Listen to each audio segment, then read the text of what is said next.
Sepanjang Anda masih hidup, ayah Anda hidup ataupun telah wafat, ya, masih punya kita satu kewajiban minimal dengan doa. Kalau Anda bisa menaklukkan keadaan diri kita itu, nanti penaklukan terhadap nafsu yang paling tinggi itu akan berpengaruh kepada nafsu yang lainnya. Untuk bisa mengendalikan hal terakhir yang mungkin tadi Anda katakan.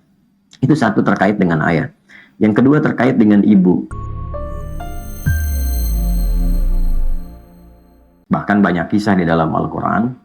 Dari perbedaan keyakinan pun, sosok-sosok Nabi terekam dalam sejarah. Untuk keluarga terdekat itu, sosok-sosok orang soleh masih mendoakannya. Ya, kita tidak tahu hikmah apa yang ditetapkan oleh Allah dalam kehidupan kita. Karena itu sesuatu yang kita akan dapatkan di masa depan. Boleh jadi ujian terbesarnya adalah konsistensi kita sebagai seorang anak untuk berbakti dengan cara yang berbeda. Sepanjang orang masih hidup, jangankan ayah kita, paman kita, yang tidak ada hubungan dengan kita pun, dia masih punya peluang untuk jadi orang baik sebelum nyawanya sampai di tenggorokan. Betapapun sikapnya kepada kita. Anda kenal Fir'aun? Bilang kenal, saya pulang. Fir'aun itu, se-Fir'aun-Fir'aunnya, catat kalimat ini. Fir'aun itu, se-Fir'aun-Fir'aunnya, tetap diberikan haknya oleh Allah sebelum nyawanya sampai di kerongkongan untuk mendapatkan hidayah berubah jadi orang baik. Cuma Fir'aunnya saja yang enggan. Fir'aun itu hobi bunuh orang.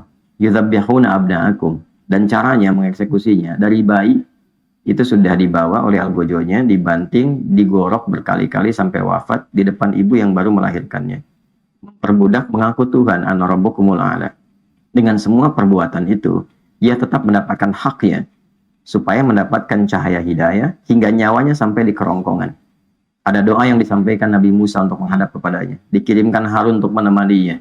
Diberikan tanda-tanda kebaikan sampai ke ujungnya. Saya tanya, apakah ayah pernah bersikap seperti Firaun? Mengaku Tuhan? Tidak, pernah bunuh orang. Ayah Anda tidak mengerjakan apa yang Firaun lakukan. Maka sepanjang ia tetap sebagai ayah Anda, minimal kita doakan. Itu hal terbaik yang mungkin itulah yang bisa memberikan pengabulan doa. Dan jalan keluar dari apa yang kita lakukan selama ini. Untuk berdamai dengan nafsu kita, setidaknya melatih dengan doa terhadap hal-hal, sosok-sosok yang mungkin selama ini tidak dilalui kita. Itulah kehebatan dari Islam. Ketika mampu mengolah nafsu, untuk bahkan mendoakan kepada orang yang menyakiti kita. Hadisnya jelas. Doakan bahkan orang yang mendolimimu, yang nggak kenal aja mendolimi. Nabi mengajak kita minimal mendoakannya. Umar itu kan masuk Islamnya karena doa Nabi kan. Umar itu kerasnya luar biasa. Dan cita-cita terbesarnya saat itu sebelum masuk Islam membunuh Nabi. Tangannya sudah terhunus pedang, mencari Nabi. Tapi dengan doa Nabi lembut hatinya, dan ternyata masuk Islam dan pembela luar biasa. Sepanjang Anda masih hidup, ayah Anda hidup ataupun telah wafat, ya masih punya kita satu kewajiban minimal dengan doa. Kalau Anda bisa menaklukkan keadaan diri kita itu, nanti penaklukan terhadap nafsu yang paling tinggi itu akan berpengaruh kepada nafsu yang lainnya. Untuk bisa mengendalikan hal terakhir yang mungkin tadi Anda katakan. Itu satu terkait dengan ayah. Yang kedua terkait dengan ibu. Kemuliaannya bahkan 3 kali disebutkan dalam hadis. Jadi pembuka dalam ayat yang ibu disebutkan, ayah tak disebutkan. Wassaynal insana biwalidayhi hamalathu ummu. Abunya nggak disebutkan. Aku wasiatkan pada anak untuk meningkatkan baktimu kepada ibumu, kepada kedua orang tuamu, khususnya ibu yang telah mengandungmu, telah menyapihmu, memberikan ASI sampai menyapih merawatmu. Maksud saya apa? Kecintaan Anda kepada ibu untuk berangkat bekerja, jangan menghilangkan niat baktimu kepada ibundamu. Paham ya maksudnya? Oke. Kalau paham maksudnya begini.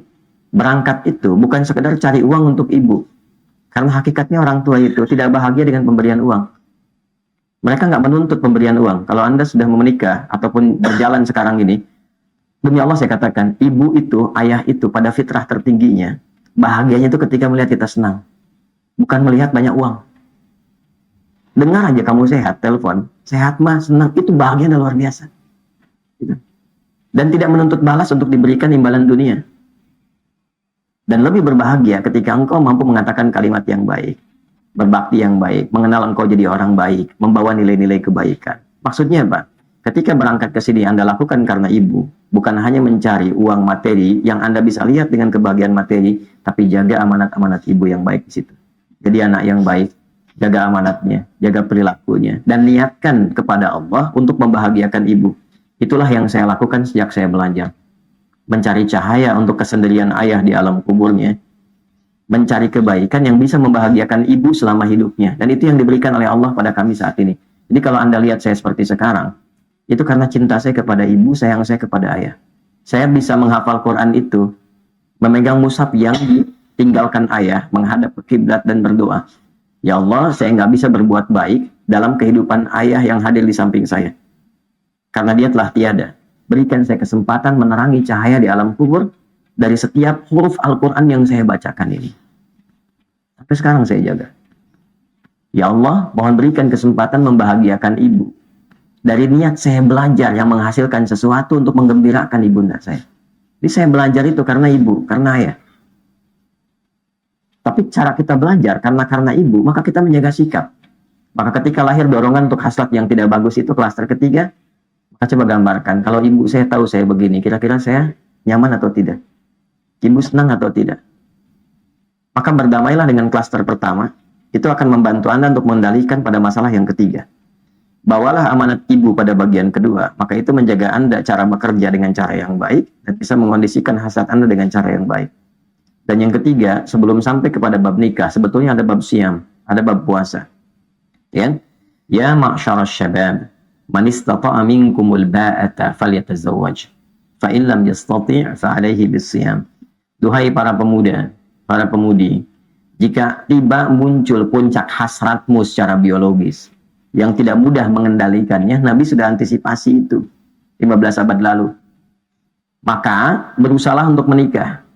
Kalaupun belum ada kemampuan untuk itu, bukan hanya kemampuan material, ya, kemampuan emosional, kemampuan memanage waktu dan seterusnya, maka fa'alaihi bisyam, paksakan dirimu untuk melatih puasa. Puasa. Ya, puasa itu paling efektif. Puasa itu meningkatkan taat, mencegah maksiat. Ketika Anda melakukan tindakan itu untuk memuaskan hasrat, tapi ketika sedang puasa, itu Anda tahan. Minimal takut batal puasanya. Nah, terus melatih itu sampai kemudian ada pengendalian yang terbiasa, walaupun tanpa puasa. Lakukan itu di awal itu demikian. Puasa, puasa, puasa. Sebulan penuh puasa. Untuk Ramadan kan? Nah, waktu Ramadan kan tidak dikerjakan. Kenapa? Saat puasa kan? Nah, maka bawa itu dalam kondisi sekarang ini. Walaupun tidak Ramadan. Senin dulu, Kamis dulu, latihan. Dengan 2 tadi tambahkan. 1 klaster pertama berdamai dengan masalah awal Anda. Yang terakhir bawa niat-niat yang baik untuk ibu Anda. Kemudian berlatih puasa. Sampai punya kematangan itu. Sampai menemukan jodoh yang terbaik. Like and subscribe.